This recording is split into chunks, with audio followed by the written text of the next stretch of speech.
Comics Movies. I'm Jake Berlin, and I'm here today to review Free Fire, the latest movie from Ben Wheatley, director of High Rise. You may not recognize him from that movie. It's a very small movie, as is Free Fire. It was given a much bigger release than his original film.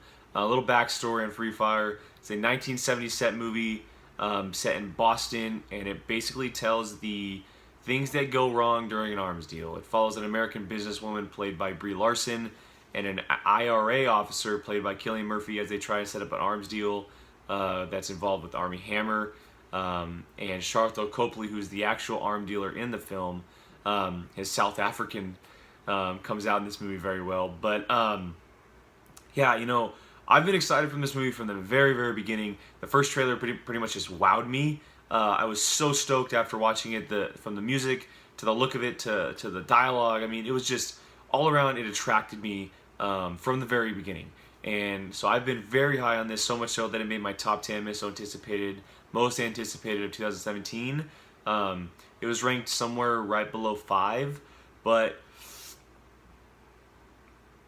it's a very interesting take on how this kind of turned out in a full film. The trailers, I'm going to say it right off the bat, it's a little bit misleading in a way, just a tad bit.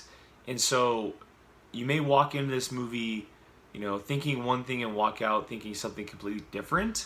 And that's not necessarily a bad thing, but it could throw some people off, which you know, tends to not sit well with others. I, for one, it didn't affect me as much as I could see it affecting others. There are definitely things that I could see that could have been better, and we'll get into those. But let's talk about some good things that happened for this movie. First of all, you know, these movies aren't big. They're not made for a whole lot of money. You're not going to see the giant action or the big budget effects or whatever. And none of this movie called for that, which is what I like.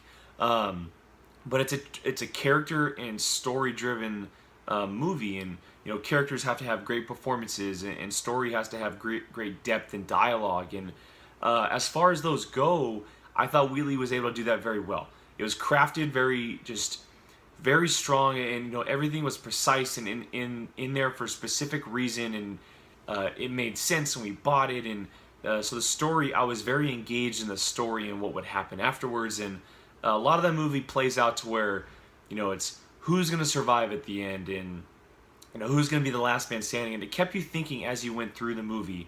As far as the characters go, some I didn't like, or not some, I'll say there were maybe one or two I didn't like. But the rest of them I thought were very strong, and the main ones were extremely strong. My favorites, Armie Hammer, his character, awesome. I thought he did an extremely good job of playing this very suave, confident, cocky guy. And I know a lot of people don't have Armie Hammer on their good side, but I, for one, I enjoy him. I know he had his bad stint as the Lone Ranger, and that's kind of where people lost track of him. But if you haven't seen The Man from U.N.C.L.E., watch it. Henry Cavill's awesome. Armie Hammer's even better, and obviously Alicia Vikander. But Armie Hammer, he's becoming something a little bit more, and he keeps putting in these very strong performances and grabbing the right roles. He was just picked up for Ben Wheatley's next film, Freak Shift, which is an action thriller, which I'm stoked to see him in that. Obviously, a lot of people are wanting him to be Green Lantern. But other than Armie Hammer, who, you know, was by far the highlight for me, Sharlto Copley was very strong. His South African arms dealer, you know, comedy, he was definitely the comedy relief in the movie. He's throwing these one-liners out there like crazy, being total self. So he's definitely one to look out for in this movie. Obviously, Brie Larson, she's always strong. I'll talk a little bit about her character later. Cillian Murphy, always strong as well. He's one of the most underrated actors out there right now. I don't know how this guy doesn't get as much work as he should. He's obviously in the Netflix show Peaky Blinders, which is just awesome. Cannot recommend that one enough. But yeah, so those are definitely the highlights. Obviously, in this type of movie, it was a film festival hit last year. People were raving about it coming out of all these festivals last year. So it was a no-brainer that it was going to get a good release this year. I'm hoping people go to see it because it deserves the support. You know, but obviously, not every movie is perfect. There's a lot of movies that have a lot of stuff wrong with them. I'm not saying this movie does, but there are some things that, you know, could make you think, oh, it could have been better or whatever. I obviously talked about the trailers. You watch the trailer and you're like, oh man, this is going to be a rock and roll movie. It's going to have fast pacing and it's just going to be, you know, pedal to the metal the entire time. That's not really the case. It unfolds and it's a little bit different. It's almost a Sunday drive type of film, I guess I can say. And as an analogy, it's a little bit slower. It's a couple gears lower than you expect it to be. And again, that's not necessarily a bad thing, but I can also see how it doesn't work for people. And there's moments where it didn't work for me. I was expecting a fast pace, fast music. That's not really the case. It's, again, character driven. You're just expected to follow the story as it unfolds, as it's supposed to, in a much slower manner, which kind of threw me off a bit. I wanted this movie to be so kick-ass that I think my expectations were a little too high, which definitely, I think, dampened it a little bit. Didn't dampen my experience, but I felt like it just could have been better in ways, I guess I can say. Obviously, and then outside of that, a few of the characters, I think the character Stevie, something like that, just a total nutball. Not in my wheelhouse. Didn't really enjoy him. I thought he was just kind of a throwaway character, one that he ends up being the whole reason why everything happens. Thought Jack Reynor did an okay job in his role. A lot of people bag on him as well after Transformers. He's done really well. He was also in Sing Street last year, which he got a huge praise for.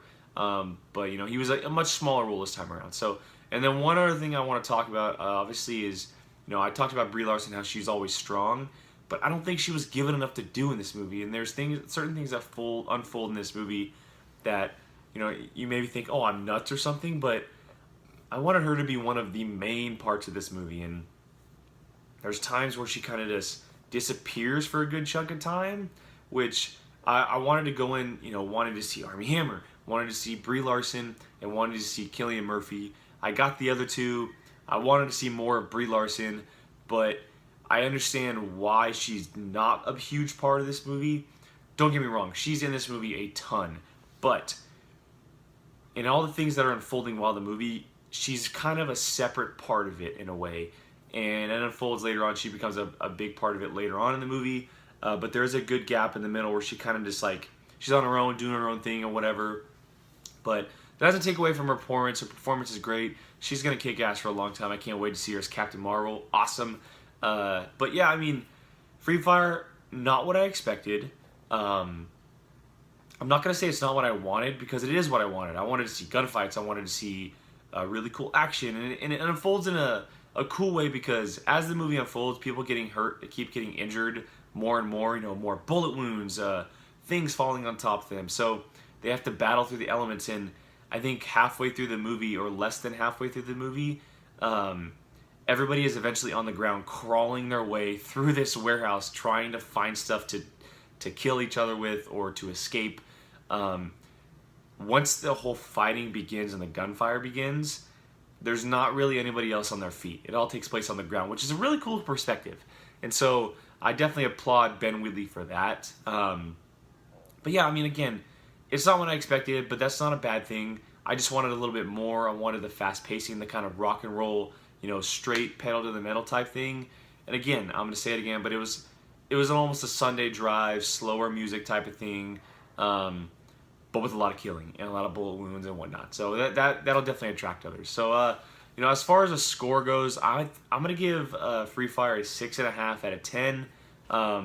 Again, I was expecting going to this movie giving it like a 9 or an 8.5, which can be considered a disappointment, but it's not a disappointment. It's just a little bit of a letdown. And those are two very different words. So again, Free Fire, 6.5 out of 10. I definitely recommend it, because it's either a movie you're going to like or a movie you're not going to like.